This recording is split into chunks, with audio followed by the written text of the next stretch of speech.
You shout out Soda TV too? Show TV shout out. Okay. Soda TV. Soda TV, what up? Okay. Soda TV. Shout out. Hello, welcome to Soda TV. What's your name? Whatever it is. Soda TV. It's Soda TV. Welcome back to Soda TV.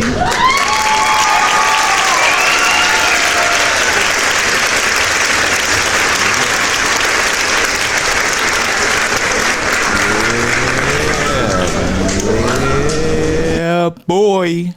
How y'all feeling today? Today we got Montana of 300, who would originally pop on the drill scene around the Chief Keef era takeover. Y'all know at that time, Chief Keef, Lil Durk, Reese, and all of them had come together under the 300 umbrella. Basically, they click, which was a real street click out in Chicago. You know, I would imagine that most of all of them was BD. They were all familiar with each other. You feel me? And the Chicago in totality was familiar with who is 300 and who is not. You know what I'm saying? This is the biggest group that's ever sprung out of, well, the biggest rapper that has ever sprung out of Chicago, Chief Keef. You know what I'm saying? So all eyes would be on them and people would be familiar of who's who, right? So with this came a problem for Montana of 300. Why? By having 300 attached to his name, it led a lot of people to question his affiliation, particularly a person who was at the height of his career at that time, Chief Keef associate Lil Reese, had questioned him like, man, what? I think he asked him like, what 300 you from? You know what I'm saying? Where you from? You know, what 300 you from or something? Question him on his relation to the number 300. And I forgot what was Montana 300's response, but you can imagine the blow to him, because I'm gonna tell y'all, this just serves as a pivotal point of him noticing that, man, he was garnering a lot of attention off people believing that he was from Chicago. Anybody that was coming on doing drill rap would be associated with Chicago naturally until you're exposed. So yeah, he was benefiting magnanimously from people thinking that he was from Chicago. Plus, he had a 300 thing on his name. If Lil Reese wouldn't have checked him at that time and would have just let him blossom, and the fans would have just let him blossom without questioning his affiliation and him being from Chicago, he would have been, you know. But unfortunately, Chicago and the drill scene, the way they classify people is really, if you claim you living like that, you really got to be from Chicago. That's just one of their things, you know. And after that, people, you know, question his credibility and all that, ended up finding out that he's actually from Peoria, which is where he caught this case that we're talking about today. You know what I'm saying? It seems like Montana then trespassed on someone's property and committed domestic with great bodily harm. Yeah, that's the way they wrote that up. Yeah, what you was on, Montana? Like, we finna get into that, man. Like, we got to get into that. Before we do, I got to go into my keep sweat mode and beg you for 1 second to please hit that like button. You know, I've been gone for a little second, fighting pneumonia.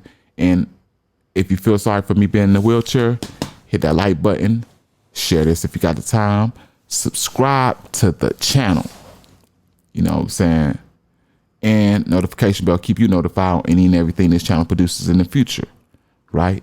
Do that for your brother in the wheelchair. You know, we trying to become great out here. You know what I'm saying? You thinking I'm saying this for sympathy? Yeah, I want some sympathy. You gonna give it to me? So 37-year-old 5'7" height Walter Bradford, which is Montana 300. Man, being tall ain't your strong suit, is it, buddy?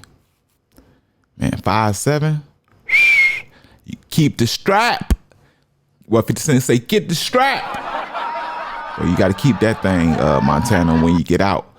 But let's go through these charges that he has. The way they wrote him up, it like, what you got going on, brother? You under the Lil Reese Act? You know, you really getting that 300. You know what I'm saying? You was really influenced by 300, specifically Lil Reese. You know what I'm saying?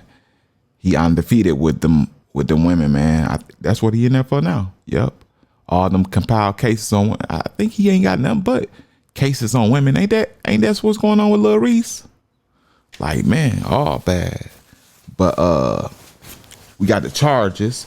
We got 1 criminal trespass on the building. Then we got aggravated domestic battery with great bodily and resisting a peace officer and theft control intent, $500 to $10K. So we got to use our imagination when we get these things, because none of it is clear cut. We don't have an arrest video where it shows what he did to who and who it was done to. So let's just use our imagination right quick. So let's just say a female has a restraining order on you, some type of paperwork against you. You can't come over there. You know, so y'all had a disagreement. You didn't threaten her. You know, y'all just got a separate order, or whatever it may be called in your town or city. You know what I'm saying? The man decides to come over there anyway in his macho ego and probably done had a conversation with you, mad as ever. Come over there acting out, putting his hands on you. As they said, great bodily. So whoever did what to who, they was doing a great job of effing somebody up, right? And let's just say the person who was mad doing all this decided to start touching, out of his anger, starting touching stuff that isn't his, which is where a theft can come from 500 to 10K. You can imagine that, you know, when people get mad, they get to touching stuff that costs money. You know, you don't want to touch a small basket or a pillow somebody got, or, you know, a pencil or some silverware somebody got. No, you going for the TV, the Michael Kors purses, you know, stuff attached to the house is the microwaves. Y'all know how black people getting it, especially from the, if you're persuaded by the drill culture, which he is a part of. You can imagine that he might have thought, you know, a lot of people that participate in this drill rap, drill culture, young YN culture in totality, they get to thinking this stuff is, you know, that's why you get to hearing stuff sounding like it's a video game. Oh, this person let off 80 shots, you know, 5 kids hit in a drive-by with 7 people hanging out of a window, you know, shooting, you know, 3 micro Drakes, 7 and 4 ARPs, and, you know, a couple more machine guns. You know what I'm saying? People just be out of reality a lot of times, man. Is this possible that this could have been what Montana 300 did? You know, went over obviously it's a domestic, so that's in-house. So I highly doubt that it was a family member, but it could have been. But like I say, we using our imagination, thinking that it's a female he was dealing with under the Lil Reese Act. Now he should be qualified to be 300 now, Reese. You shouldn't have to question him no more. He following the steps. He done made his, what do you call that, sacrifices. He done made his Lil Reese sacrifices. Can he get in? You know what I'm saying? Y'all let me know what y'all think about this in the comment section, because I don't have the answers. You may have more information than me. Along with that, please attach that like button. As I say, I've been gone for a while. I'm back, you know, trying to get the attention that everybody else getting for their content, because I put just as much work. You know, share this video if you got time. If you feel sorry for me being in this wheelchair, subscribe to the channel, please and thank you. Notification bell, keep you notified on any and everything this channel produces for the future. Other than that, this is the greatest #1 self-proclaimed celebrity news channel on YouTube at this time. So the TV is written down there somewhere, and I'm out.